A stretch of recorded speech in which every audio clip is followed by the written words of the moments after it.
संगरूर दे सफे दे इस अंक च गल करांगे जींद रियासत दे हुक्मरानां दी आखिरी आरामगाह शाही समाधां दी।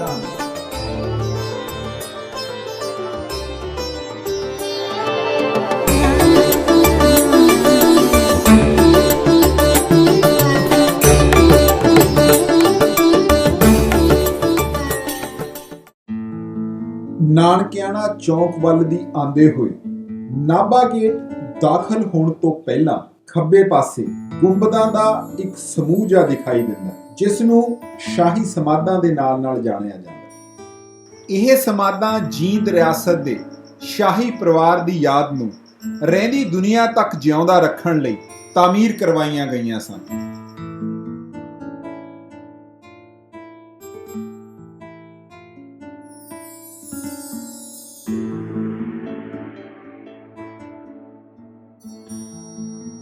ਜਦੋਂ ਰਾਜਾ ਰਘਬੀਰ ਸਿੰਘ ਸੰਗਰੂਰ ਸ਼ਹਿਰ ਦੀ ਤਾਮੀਰ ਕਰਵਾ ਰਿਹਾ ਸੀ ਤਾਂ ਸਨ 1883 ਵਿੱਚ ਰਾਜਾ ਰਘਬੀਰ ਸਿੰਘ ਸਫੀਦੋਂ, ਜੀਂਦ ਅਤੇ ਵਜੀਦਪੁਰ ਤੋਂ ਆਪਣੇ ਪੁਰਖਿਆਂ ਦੀਆਂ ਸਮਾਧਾਂ ਤੋਂ ਕੁਝ ਅਵਸ਼ੇਸ਼ ਲੈ ਕੇ ਆਇਆ ਅਤੇ ਇੱਥੇ ਸੰਗਰੂਰ ਵਿਖੇ ਉਹਨਾਂ ਦੀਆਂ ਯਾਦਗਾਰਾਂ ਬਣਵਾਈਆਂ ਗਈਆਂ।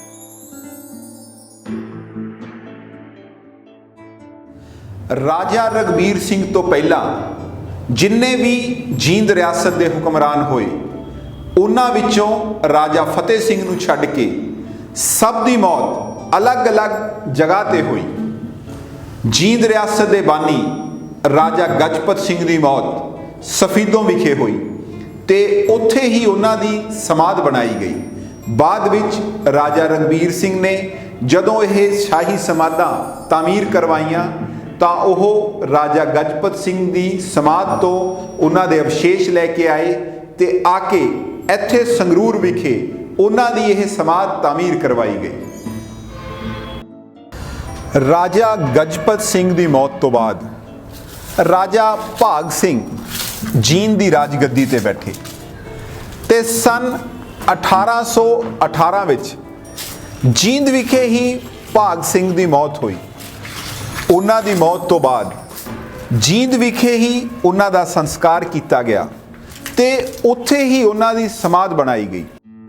ਬਾਅਦ ਵਿੱਚ ਜਦੋਂ ਰਾਜਾ ਰਘਬੀਰ ਸਿੰਘ ਨੇ ਸੰਗਰੂਰ ਵਿਖੇ ਸਮਾਧਾਂ ਬਣਾਈਆਂ ਤਾਂ ਉਹ ਜੀਂਦ ਤੋਂ ਰਾਜਾ ਭਾਗ ਸਿੰਘ ਦੇ ਅਵਸ਼ੇਸ਼ ਲੈ ਕੇ ਆਏ ਤੇ ਇੱਥੇ ਸੰਗਰੂਰ ਵਿਖੇ ਉਹਨਾਂ ਦੀ ਸਮਾਧੀ ਬਣਾਈ ਗਈ।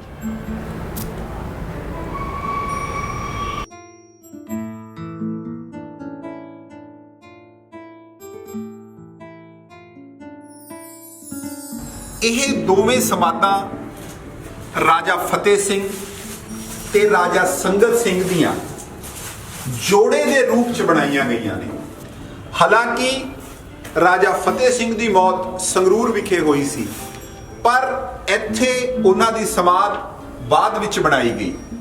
ਇਸੇ ਤਰ੍ਹਾਂ ਨਾਲ ਰਾਜਾ ਸੰਗਤ ਸਿੰਘ ਦੀ ਮੌਤ ਜੀਂਦ ਵਿਖੇ ਹੋਈ ਤੇ ਬਾਅਦ ਵਿੱਚ ਰਾਜਾ ਰਘਬੀਰ ਸਿੰਘ ਨੇ ਇਸ ਜਗ੍ਹਾ ਤੇ ਉਹਨਾਂ ਦੀ ਸਮਾਧ ਬਣਵਾਈ।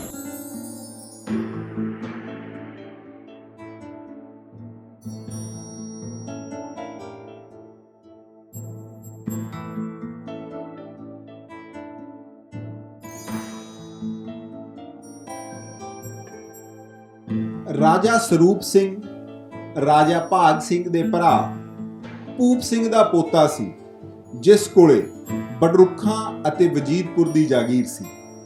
ਸਰੂਪ ਸਿੰਘ ਦੀ ਜ਼ਿੰਦਗੀ ਦਾ ਜ਼ਿਆਦਾਤਰ ਸਮਾਂ ਵਜੀਦਪੁਰ ਵਿਖੇ ਹੀ ਲੰਘਿਆ ਸੀ ਜਿਸ ਕਰਕੇ ਉਸ ਨੂੰ ਵਜੀਦਪੁਰ ਨਾਲ ਖਾਸ ਲਗਾਓ ਸੀ।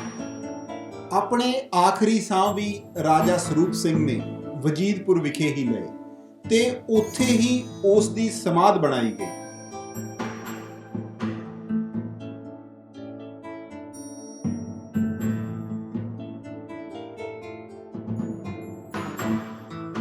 ਬਾਅਦ ਵਿੱਚ ਰਾਜਾ ਰਘਬੀਰ ਸਿੰਘ ਆਪਣੇ ਪਿਤਾ ਦੇ ਅਵਸ਼ੇਸ਼ ਵਜੀਦਪੁਰ ਤੋਂ ਲੈ ਕੇ ਆਇਆ ਤੇ ਉਸਨੇ ਸੰਗਰੂਰ ਵਿਖੇ ਰਾਜਾ ਸਰੂਪ ਸਿੰਘ ਦੀ ਸਮਾਧ ਬਣਵਾਈ। ਇਹਨਾਂ ਸਮਾਧਾਂ ਦੇ ਨਾਲ ਗੰਗਾ ਸਾਗਰ ਤਾਲ ਬਣਾਇਆ ਗਿਆ, ਜਿਸ ਵਿੱਚ ਹਿੰਦੁਸਤਾਨ ਦੀਆਂ ਸਾਰੀਆਂ ਪਵਿੱਤਰ ਨਦੀਆਂ ਦਾ ਪਾਣੀ ਲਿਆ ਕੇ ਪਾਇਆ ਗਿਆ। ਇਸ ਦੇ ਨਾਲ ਹੀ ਗੁਰਦੁਆਰਾ ਸਾਹਿਬ ਦੀ ਤਾਮੀਰ ਕਰਵਾਈ ਗਈ, ਜਿਸ ਨੂੰ ਅੱਜਕੱਲ ਗੁਰਦੁਆਰਾ ਸਾਹਿਬ ਸ਼ਾਹੀ ਸਮਾਧਾਂ ਦੇ ਨਾਲ ਜਾਣਿਆ ਜਾਂਦਾ ਹੈ। ਜਦੋਂ ਵੀ ਕਿਸੇ ਸ਼ਾਹੀ ਪਰਿਵਾਰ ਦੇ ਜੀ ਦੀ ਮੌਤ ਹੁੰਦੀ ਸੀ ਤਾਂ ਉਸ ਦੀਆਂ ਆਖਰੀ ਰਸਮਾਂ ਇਸੇ ਤਾਲ ਅਤੇ ਗੁਰਦੁਆਰਾ ਸਾਹਿਬ ਵਿਖੇ ਪੂਰੀਆਂ ਕੀਤੀਆਂ ਜਾਂਦੀਆਂ ਸੀ। ਮੌਜੂਦਾ ਦੌਰ ਵਿੱਚ ਇੱਥੇ ਕੁੱਲ 16 ਸਮਾਧਾਂ ਬਣੀਆਂ ਹੋਈਆਂ ਨੇ। ਇਹਨਾਂ ਵਿੱਚ 7 ਵੱਡੀਆਂ ਸਮਾਧਾਂ ਨੇ। ਇੱਕ ਸਮਾਧ ਜੋੜੇ ਵਿੱਚ ਬਣੀ ਹੋਈ ਹੈ। ਇਹ ਵੱਡੀਆਂ ਸਮਾਧਾਂ ਜੀਂਦ ਰਿਆਸਤ ਦੇ ਰਾਜਿਆਂ ਦੀਆਂ ਨੇ। ਇਸ ਦੇ ਨਾਲ 7 ਛੋਟੀਆਂ ਸਮਾਧਾਂ ਬਣੀਆਂ ਹੋਈਆਂ ਨੇ। ਛੋਟੀਆਂ ਸਮਾਧਾਂ ਸ਼ਾਹੀ ਪਰਿਵਾਰ ਦੀਆਂ ਔਰਤਾਂ ਦੀਆਂ ਹਨ।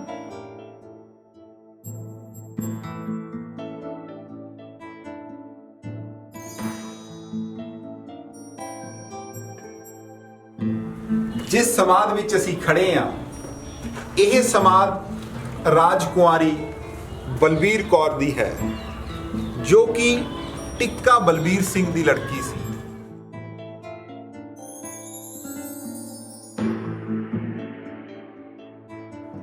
ਦੋ ਸਮਾਧਾਂ ਬਾਕੀ ਸਮਾਧਾਂ ਨਾਲੋਂ ਅਲੱਗ ਸ਼ੈਲੀ 'ਚ ਬਣੀਆਂ ਹੋਈਆਂ ਨੇ।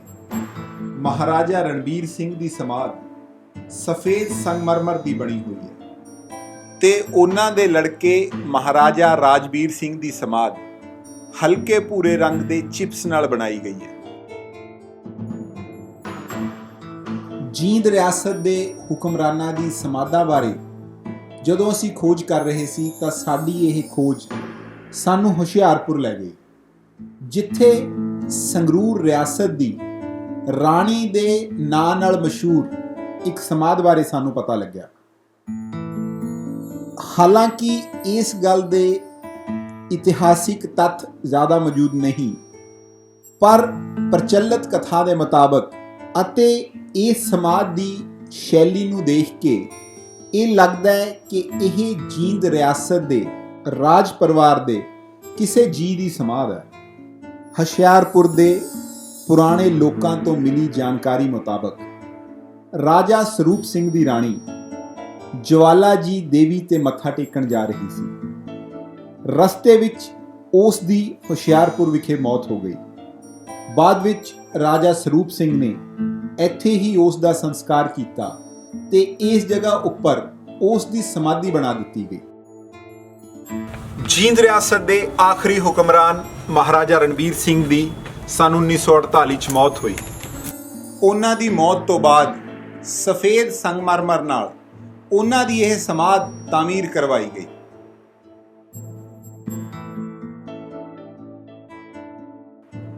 ਸਫੇਦ ਸੰਗਮਰਮਰ ਨਾਲ ਬਣਾਈ ਗਈ ਇਸ ਸਮਾਧ ਦੀਆਂ ਮਹਿਰਾਬਾਂ ਤੇ ਖੰਭਿਆਂ ਉੱਪਰ ਕੀਤੀ ਗਈ ਨਕਾਸ਼ੀ ਰਾਜਸਥਾਨੀ ਸ਼ੈਲੀ ਦਾ ਖੂਬਸੂਰਤ ਨਮੂਨਾ ਹੈ।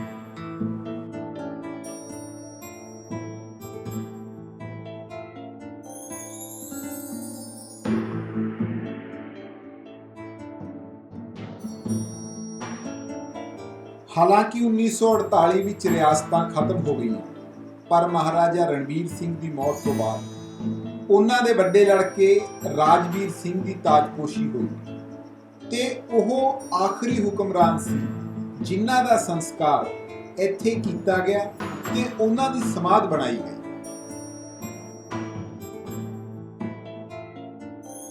ਹਿਸ ਹਾਈਨੈਸ ਮਹਾਰਾਜਾ ਰਾਜਵੀਰ ਸਿੰਘ ਦੀ ਸਮਾਧ ਅਲੱਗ ਤਰੀਕੇ ਨਾਲ ਬਣਾਈ ਗਈ।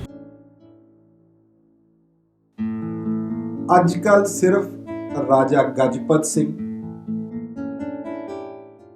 ਰਾਜਾ ਭਾਗ ਸਿੰਘ, ਰਾਜਾ ਫਤਿਹ ਸਿੰਘ, ਰਾਜਾ ਸੰਗਤ ਸਿੰਘ, ਰਾਜਾ ਸਰੂਪ ਸਿੰਘ,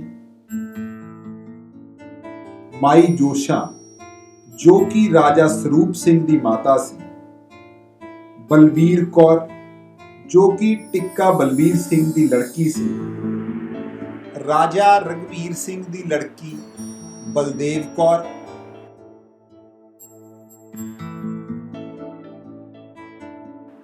ਮਹਾਰਾਜਾ ਰਣਬੀਰ ਸਿੰਘ ਅਤੇ ਮਹਾਰਾਜਾ ਰਾਜਵੀਰ ਸਿੰਘ ਦੀ ਸਮਾਧ ਉੱਪਰ ਲੱਗੀਆਂ ਸੰਗਮਰਮਰ ਦੀਆਂ ਤਖਤੀਆਂ ਤੋਂ ਉਹਨਾਂ ਦੀ ਸਮਾਧ ਬਾਰੇ ਪਤਾ ਚੱਲਦਾ। ਬਾਕੀ ਸਮਾਧਾਂ ਬਾਰੇ ਪੁਖਤਾ ਤੌਰ ਤੇ ਕੁਝ ਨਹੀਂ ਕਿਹਾ ਜਾ ਸਕਦਾ।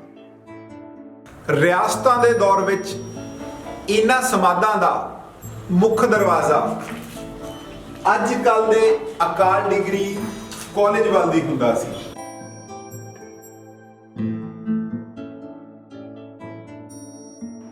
ਰਿਆਸਤਾਂ ਵੇਲੇ ਸਿਰਫ ਸ਼ਾਹੀ ਪਰਿਵਾਰ ਦੇ ਮੈਂਬਰ ਹੀ ਇਸ ਰਾਸਤੇ ਰਾਹੀਂ ਆ ਸਕਦੇ ਸੀ ਤੇ ਆਮ ਲੋਕਾਂ ਦਾ ਇਸ ਰਾਸਤੇ ਰਾਹੀਂ ਆਣਾ ਮਨਾ ਸੀ।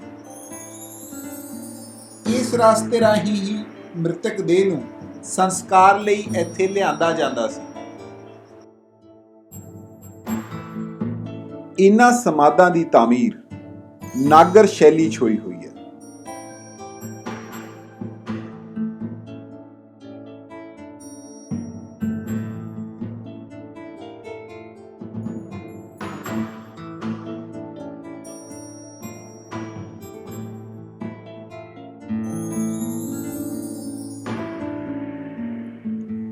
ਇਹਨਾਂ ਸਮਾਧਾਂ ਉੱਪਰ ਲੱਗੇ ਸੰਗਮਰਮਰ ਦੇ ਪੱਥਰਾਂ ਉੱਪਰ ਖੂਬਸੂਰਤ ਨਕਾਸ਼ੀ ਕੀਤੀ ਗਈ ਹੈ।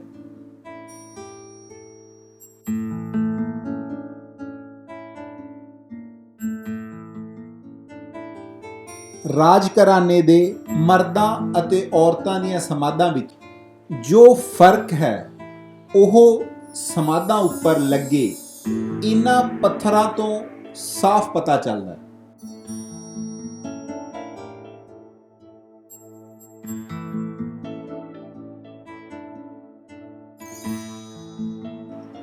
ਮਰਦਾਂ ਦੀਆਂ ਸਮਾਧਾਂ ਉੱਪਰ ਜੋ ਦੇਵੀ ਦੀ ਮੂਰਤੀ ਤਰਾਸ਼ੀ ਗਈ ਹੈ ਉਸ ਦੇ ਨਾਲ 2 ਖੰਡੇ ਦੇ ਨਿਸ਼ਾਨ ਬਣਾਏ ਗਏ ਨੇ ਅਤੇ ਔਰਤਾਂ ਦੀਆਂ ਸਮਾਧਾਂ ਵਿੱਚ ਸਿਰਫ ਦੇਵੀ ਦੀ ਮੂਰਤੀ ਉਕੇਰੀ ਗਈ ਹੈ।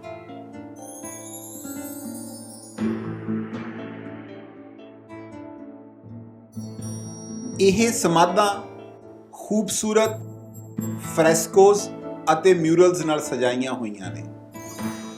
ਹਾਲਾਂਕਿ ਇਹਨਾਂ ਰੰਗਾਂ ਨੂੰ ਕੀਤੇ ਹੋਏ ਤਕਰੀਬਨ 1.5 ਸਦੀ ਦਾ ਸਮਾਂ ਹੋਣ ਵਾਲਾ ਹੈ, ਪਰ ਫਿਰ ਵੀ ਇਹਨਾਂ ਰੰਗਾਂ 'ਚ ਉਹੀ ਤਾਜ਼ਗੀ ਬਰਕਰਾਰ ਹੈ। ਇਹਨਾਂ ਮਿਊਰਲਸ ਦੀ ਵਿਸ਼ਾ ਵਸਤੂ ਜ਼ਿਆਦਾਤਰ ਧਾਰਮਿਕ ਹੈ, ਪਰ ਇੱਕ ਸਮਾਧ ਵਿੱਚ ਤਲਵਾਰਬਾਜ਼ੀ ਤੇ ਕੁਸ਼ਤੀ ਦੇ ਚਿੱਤਰ ਵੀ ਬਣਾਏ ਗਏ ਨੇ ਜੋ ਸ਼ਾਇਦ ਮ੍ਰਿਤਕ ਦੇ ਸ਼ੌਕ ਨੂੰ ਦਰਸਾਉਣ ਲਈ ਬਣਾਏ ਗਏ ਨੇ। ਇਹਨਾਂ ਫਰੈਸਕੋਸ ਅਤੇ ਮਿਊਰਲ ਨੂੰ ਬਣਾਉਣ ਲਈ ਕੁਦਰਤੀ ਰੰਗਾਂ ਦੀ ਵਰਤੋਂ ਕੀਤੀ ਗਈ ਹੈ। ਜਿਸ ਤਰ੍ਹਾਂ ਪੀਲਾ ਰੰਗ ਬਣਾਉਣ ਲਈ ਪਿਓੜੀ ਦੀ ਵਰਤੋਂ ਕੀਤੀ ਗਈ ਹੈ।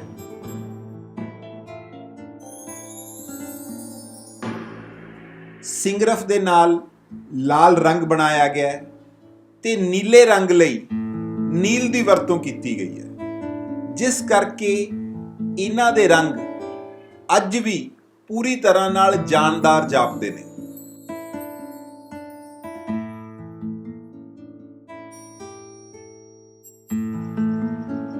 ਕੁਝ ਸਮਾਧਾਂ ਵਿੱਚ ਪੋਰਟਰੇਟ ਵੀ ਬਣਾਏ ਗਏ ਨੇ ਜੋ ਕਿ ਜੀਂਦ ਰਿਆਸਤ ਦੇ ਹੁਕਮਰਾਨਾਂ ਦੇ ਜਾਪਦੇ ਨੇ।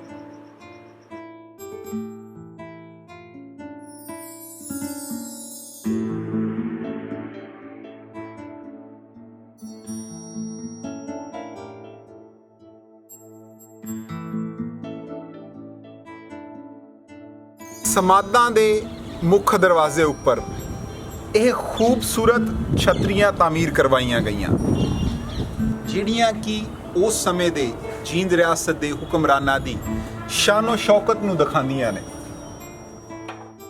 ਸ਼ਾਹੀ ਸਮਾਧਾਂ ਦੀ ਤਾਮੀਰ ਕਰਵਾਉਣ ਲਈ ਰਾਜਾ ਰਣਬੀਰ ਸਿੰਘ ਨੇ ਰਾਜਸਥਾਨ ਤੋਂ ਉਚੇਚੇ ਤੌਰ ਤੇ ਕਾਰੀਗਰ ਤੇ ਰਾਜ ਮਿਸਤਰੀ ਬੁਲਵਾਏ ਸੀ ਅਤੇ ਜਿਨ੍ਹਾਂ ਦੀ ਕਲਾ ਦੀ ਛਾਪ ਅੱਜ ਵੀ ਇਹਨਾਂ ਸਮਾਧਾਂ ਉੱਪਰ ਪੂਰੀ ਤਰ੍ਹਾਂ ਨਾਲ ਦੇਖੀ ਜਾ ਸਕਦੀ ਹੈ।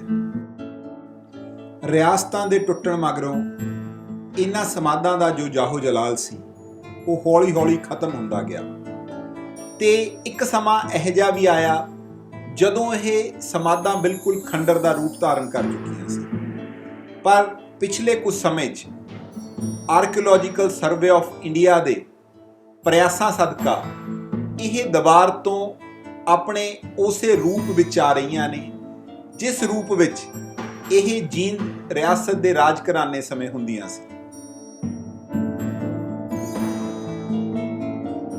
ਇਹ ਸਮਾਧਾਂ ਜੀਂਦ ਰਿਆਸਤ ਦੇ ਹੁਕਮਰਾਨ ਤੇ ਉਹਨਾਂ ਦੀ ਰਿਆ ਦੀ ਭਾਵਨਾਵਾਂ ਨਾਲ ਜੁੜੀਆਂ ਹੋਈਆਂ ਸੀ, ਪਰ ਵਕਤ ਨੇ ਸਭ ਕੁਝ ਖਤਮ ਕਰ ਦਿੱਤਾ। ਇਹਨਾਂ ਸਮਾਧਾਂ ਨੂੰ ਦੇਖ ਕੇ ਮਿਰਜ਼ਾ ਗਾਲਿਬ ਦਾ ਇੱਕ ਸ਼ੇਰ ਯਾਦ ਆਉਂਦਾ ਹੈ, सब कहाँ कुछ लाला और गुल में नुमाया हो गई, खाक में क्या सूरतें होंगी तो पिन्हा हो गई, यूं ही गर रोता रहा गालिब तो अहले जहां, देखना इन बस्तियों को तुम के वीरा।